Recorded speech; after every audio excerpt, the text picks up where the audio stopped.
अस्सलाम वालेकुम व्यूअर्स। उम्मीद है कि आप सब लोग खैरियत से होंगे।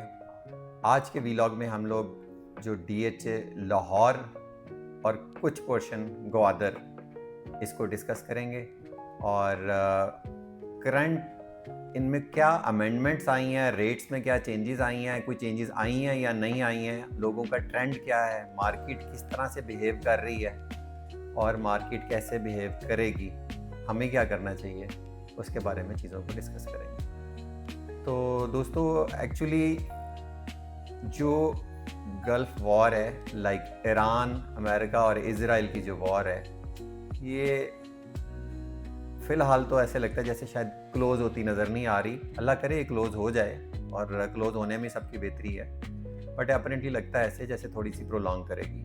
लेकिन उस वॉर के अभी तक के जो आफ्टर इफ़ेक्ट्स हैं उसके अंदर आप ये देखें कि यूएई बिल्कुल कट गया। यूएई, इज़राइल, इंडिया ये सेपरेट एक ब्लॉक बन गया और यूएई के सेपरेट होने से क्या हुआ कि वहाँ पे चूँकि ईरान ने एक तो जो ड्यूरिंग वॉर कुछ अटैक्स किए तो वहाँ पर जो टूरिस्ट था वो वहाँ से एवैक्यूएट कर गया और दोबारा से अभी उस पर टाइम लगेगा कि उनका वो जो ट्रस्ट है वो इस्टेब्लिश होते होते में भी 2-4 साल, 5 साल में भी 10 साल भी, इट डिपेंड्स कि आगे हालात कैसे बनते हैं वो लगेंगे। सो दोस्तों खाली वहाँ पे एक टूरिज़म की मार्केट नहीं थी। वहाँ पर अगर आप ये देखें कि टूरिज़म से हटकर वहाँ पे टूरिज़म से रिलेटेड और बहुत सारी इंडस्ट्रीज़ थी, प्लस रियल एस्टेट की बहुत बड़ी मार्केट थी। रियल एस्टेट की मार्केट जो है वो तो फ़िलहाल तो बिल्कुल ही कोलैप्स्ड है क्योंकि अभी जब तक अब वो बॉटम हिट नहीं करेगी, लोगों का जो वो कॉन्फिडेंस है जो एक दफ़ा शेक हो चुका हुआ है वो जब तक बहाल नहीं होगा, और वो कब बहाल होगा, जब ये सारा सिनेरियो क्लियर होगा। तो अभी जो कि फ़िलहाल मुस्तकबिल करीब में क्लियर होता हुआ नज़र नहीं आता। तो रियल एस्टेट अभी थोड़ी सी एक्सपेक्टेड है कि वो मज़ीद अभी डिप लेगी।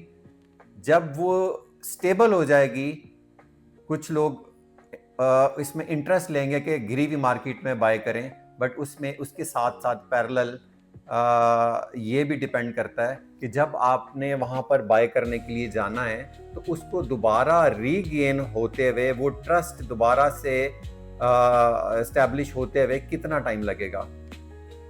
हो सकता है कि उसमें 2 साल लगें, हो सकता है 4 साल लगें, हो सकता है 6 साल लगें, लेकिन इमीडिएटली कुछ भी होता हुआ नज़र नहीं आ रहा।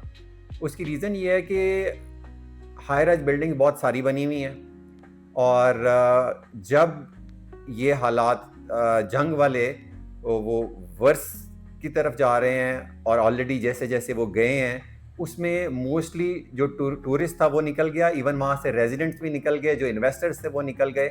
उनके निकलने से क्या हुआ कि एयरबीएनबी का बिजनेस भी बहुत बुरी तरह से ड्रॉप हुआ। उसके ड्रॉप होने से क्या हुआ कि उन लोगों ने, जो बड़ी कंपनी थी जिन्होंने एयरबीएनबी के ज़्यादा रूम्स और होटल्स लिए हुए थे, उन लोगों ने भी अल्टीमेटली अपने कॉन्ट्रैक्ट्स जो हैं वो कैंसिल करने शुरू कर दिए। उसके साथ क्या हुआ कि ऑक्यूपेंसी लो होना शुरू हो गई। प्लस इसके अलावा जो लोग वहाँ पर इन्वेस्टमेंट के पॉइंट ऑफ व्यू से गए हुए थे वो भी वेकेट कर गए, जो यूरोपियंस थे वो भी वेकेट कर गए। बहुत सारा पैसा वहाँ से निकल के दूसरी कंट्रीज़ में भी चला गया, हम उन कंट्रीज़ का नाम नहीं लेते। और बहुत सारे लोग जो वहाँ से निकाल कर यहाँ पर भी आना चाहते हैं या कहीं और जाना चाहते हैं, चूँकि मार्केट में अभी इतना बायर अवेलेबल नहीं है तो वो पैसा निकाल नहीं पा रहे। बट जिन लोगों के पास रेडी कैश अवेलेबल था उसमें से बहुत सारा पैसा जहाँ जहाँ पार्क होना था पार्क हो गया। सो दोस्तों, उसमें से कुछ शेयर पाकिस्तान में भी ऑब्वियसली आया। तो वो जो शेयर पाकिस्तान में आ रहा है उसके साथ क्या हुआ कि यहाँ पर दो चीज़ों ने मिलकर एक इम्पैक्ट क्रिएट किया। वो दो चीज़ें क्या थी? नंबर 1, जैसे जैसे फ्यूल प्राइसेस बढ़ना शुरू हुई तो फ्यूल प्राइसेस के बढ़ने से क्या हुआ कि सबसे पहले आप ये देखें कि ट्रांसपोर्टेशन कॉस्ट इंक्रीज होगी। ट्रांसपोर्टेशन कॉस्ट के इंक्रीज होने से आपके फ्रेट चार्जेस बढ़े, फ्रेट चार्जेस बढ़े तो आपकी प्रोडक्ट की कॉस्ट बढ़ी। वो चाहे आप घर की कंस्ट्रक्शन कर रहे हैं तो हर वो मटेरियल जो घर में यूज़ होता है वो उसने ऑब्वियसली किसी ट्रांसपोर्ट को यूज़ करते हुए यहाँ तक पहुँचना है, तो उसका जो रॉ मटेरियल है वो हर तरफ से महंगा होगा, चाहे आप बाहर से इंपोर्ट कर रहे हैं या लोकली ट्रांसपोर्ट कर रहे हैं। और फिर वॉर चार्जेस आ गए, फिर वॉर में इंश्योरेंस चार्जेस इंक्रीज हो गए, फिर इसी तरह से अलाइड और बहुत सारे चार्जेस जो इसके अंदर हिडन चार्जेस जो है वो एड अप हो गए। सो दोस्तों, कुछ शॉर्टेज क्रिएट हो गई, कुछ शॉर्टेज कर ली गई।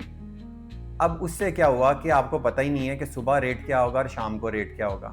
बहुत सारे लोग जिन्होंने घर बनाना था, उन्होंने सोचा कि हम आज अगर ये डिसाइड करते हैं कि हम घर बनाना शुरू करें तो कम से कम हमें 1.5-2 साल लगेंगे घर बनाते हुए।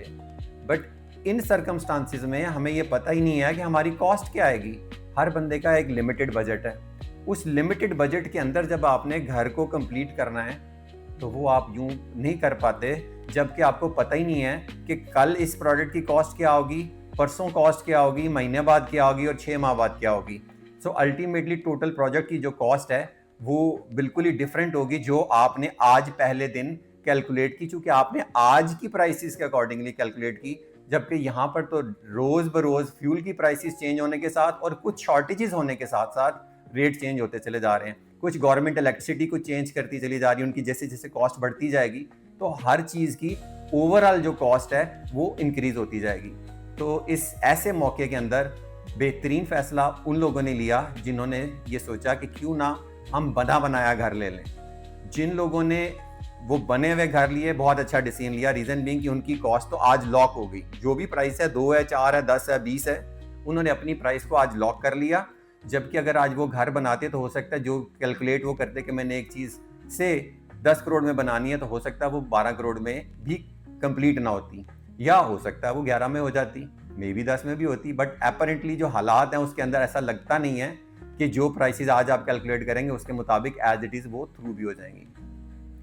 अब दूसरा इम्पैक्ट क्या आया, जब जिन लोगों ने आज इन हालात को देखते हुए आज बाइंग कर ली, घरों की सेल अच्छी हुई, जैसे ही घर बिके तो वो जो बिल्डर हजरात हैं, चूंकि मोस्टली जो बिल्डर हजरात हैं उन्होंने घर सेल के लिए बनाए थे, तो उनके पास कैश फ्लो आया। जैसे जैसे उनके पास बयाना आया तो उन्होंने बिल्डर लोकेशंस के ऊपर फेज 7 के अंदर, फेज 8 के अंदर, फेज 6 के अंदर आगे प्लॉट्स की बाइंग शुरू की, क्योंकि कोई भी बिल्डर पैसा लेके घर पर नहीं बैठता। अब जब उन्होंने प्लॉट की बाइंग की तो अल्टीमेटली प्लॉट की क्यूरी मार्केट में आई तो 7 डीलर हजरात ने, 2 क्यूरी उनकी आई और 4 बयान इन्होंने भी कर लिए।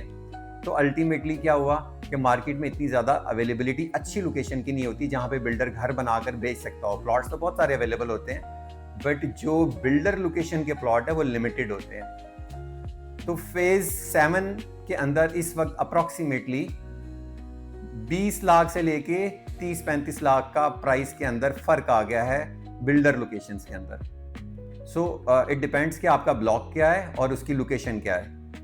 नंबर 2, वो लोग जो 7 से बेच के जा रहे हैं वो कहाँ जाएंगे? उन्होंने क्या किया, यहाँ से बेचा और उन्होंने प्रिज्म में इन्वेस्टमेंट शुरू कर दी। एक प्लॉट 7 में बेचा, प्रिज्म में 2 प्लॉट ले लिए। क्यों? क्योंकि इससे निकलने के बाद उनके पास और कोई चॉइस ही नहीं है इस रेंज के अंदर रहते हुए। तो अल्टीमेटली प्रिज्म भी चूंकि ऑलरेडी अपनी बॉटम लाइन को हिट किया हुआ था, तो प्रिज्म में डायरेक्ट लॉन्ग टर्म इन्वेस्टमेंट भी आ रही है और प्रिज्म में ये जो बिल्डर्स ने 7 में प्लॉट खरीदे उसके अंदर जिन लोगों के प्लॉट बिके उनकी बाइंग भी जा रही है, क्योंकि लॉन्ग टर्म बाइंग वो वहां पे कर रहे हैं। तीसरी चीज ये है कि प्रिज्म की रेंज में इसके अलावा और डीएचए में कोई चॉइस ही नहीं है जहां आप प्लॉट ले सकें। और डीएचए ने भी एक अच्छा फैसला किया कि अब जल्दी जल्दी डिफरेंट ब्लॉक्स में जो पेंडिंग पोजीशन था वो अनाउंस करना शुरू कर दिया, तो उससे प्रिज्म में भी बेहतरी आई। तो दोस्तों अब प्रिज्म में भी तकरीबन 20-25 लाख 30 लाख की एप्रिसिएशन आ गई। लोगों ने अपनी प्राइसेस इंक्रीज कर दी बट ट्रांजैक्शनल वैल्यू ऑब्वियसली इसके इन बिटवीन कहीं वेरी करेगी, सो हम उसको स्पेसिफिक नहीं करते। अब यहाँ पर हमने देखा कि फेज 6 के अंदर बहुत ज़्यादा चेंज नहीं आई।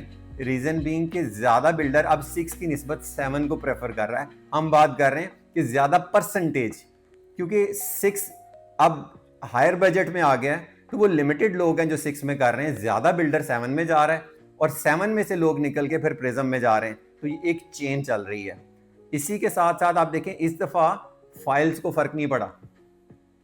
फेज 9 की फाइल्स भी वहीं खड़ी रही, 7 भी वहीं खड़ी रही, 10 भी वहीं खड़ी रही।